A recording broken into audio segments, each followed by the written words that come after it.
So, Pa, there's been another busy week here in Leinster House. Aontú has been setting the agenda. Can you tell us why Aontú proposed a motion of no confidence? Yeah, it does feel like we're actually the only opposition at the moment in Leinster House in relation to the damage that the government are involved in.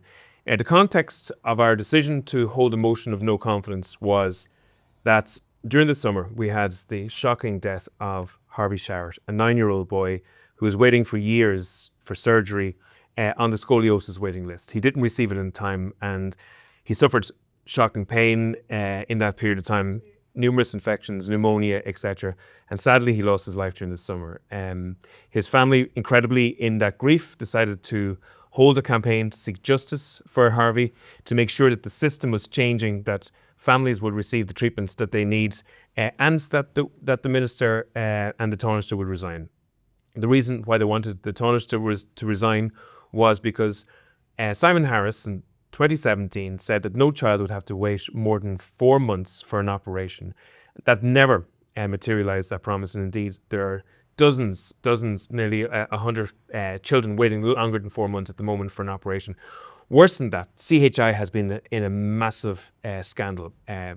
Everything going wrong in that organisation. Toxic management, money being spent without oversight, unauthorised springs being put into children who didn't need operations, having operations forced upon them, and then again, loads of people waiting for operations. There's been a dozen reports written into it. All of them have focused on things like toxicity in terms of management, bullying, just the whole system breaking down. So nobody in government, especially the Taoiseach, has taken responsibility for that.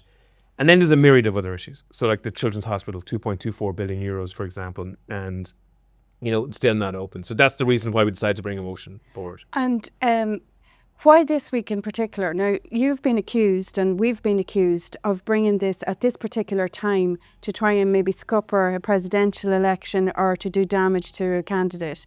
What would your views be on that? First of all, I don't think Fine Gael need Aontú to help them scupper their candidate, to be honest. But the truth is, we promised last August that we would definitely bring this motion forward at the earliest opportune moment. The first time we got an opportunity to do it was next week. So the actual timing of this debate was completely out of our hands. But the mad thing is, the timing was in the government's hands. So they brought the motion forward by a full week. Now, I think it's 1976, the last time a motion was brought forward by a government. The reason they wanted it brought forward was because they didn't want to debate it during the last week of the election campaign. They didn't want voters thinking about children in enormous pain, having their lungs crushed, their stomachs crushed, being disabled as a result of not having operations, possibly losing their lives as a result of not having their operations.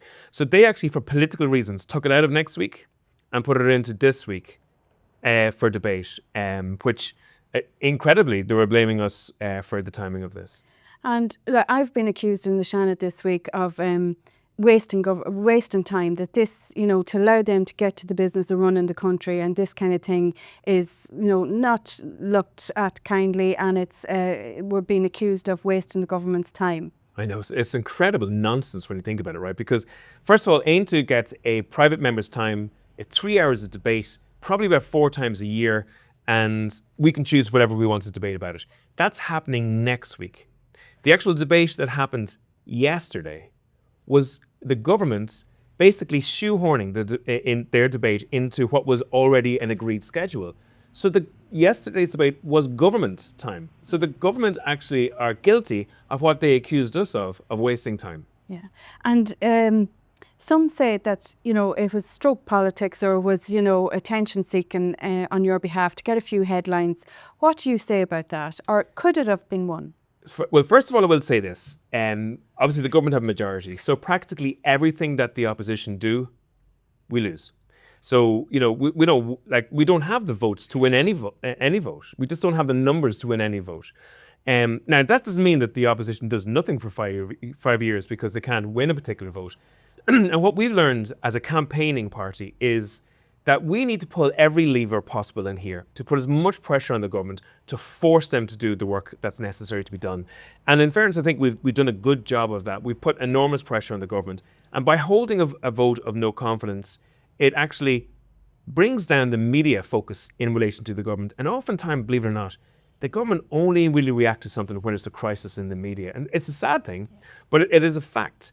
And, we believe that it shouldn't be just down to parents who have to pour their grief in the public domain in terms of their child dying to shock the political system into working.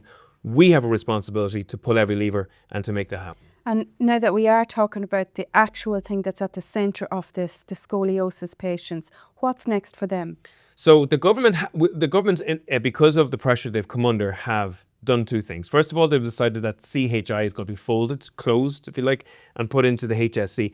That is a positive, but still, they're not fixing the management dysfunction that exists in that space. The second thing they've promised is that there's going to be an investigation into what's happened in CHI. But the truth of the matter is, they're still refusing to allow for compellability. And compellability is important, right? So if a statutory inquiry has the powers to compel people and papers, it means that nobody can say no to the inquiry. They have to appear in front of the inquiry and they have to give evidence in front of the inquiry. So that means you're far more likely to get truth. If there's no compellability, like what's in the COVID inquiry at the moment, people can go, no, I'm not getting involved in this inquiry. You get stuffed. I'm not going to give you any information at all. So there's two things that have to change. We have to make sure that the closing of CHI really means a reform, and that this particular investigation into what happens needs to have teeth. It needs to have the power to compel people and papers. So you still have to hold your motion.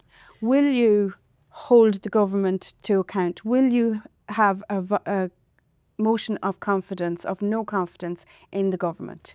Yeah, so we're left with a choice now. So the fact that the government had their motion of confidence yesterday does not stop us bringing another motion forward next week.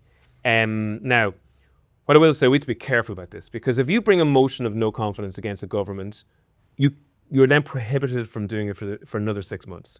So a crisis could arise 2, 3, 4 months' time, which really necessitates a motion of no confidence, and the Dáil would not be able to do it because it's already been done within a 6 month period. And also, we just had a debate on confidence, and if we rerun exactly the same debate next week, we'll obviously come under pressure from the government, and they will say we are simply rerunning the same debate. Now, what we're likely to do, I believe, we haven't made up our mind, is we're likely to bring forward a very important motion to the Dáil next Wednesday, which would look for real reform in the presidential election. Incredibly, there's been an Irish Times poll, which has been released today, which is phenomenal. It basically says that nearly 50% of the population don't have an interest in any of the candidates. It says nearly 50% of the population believes the threshold should be lowered in terms of a nomination. That's what you and I have been saying for the last 6 months.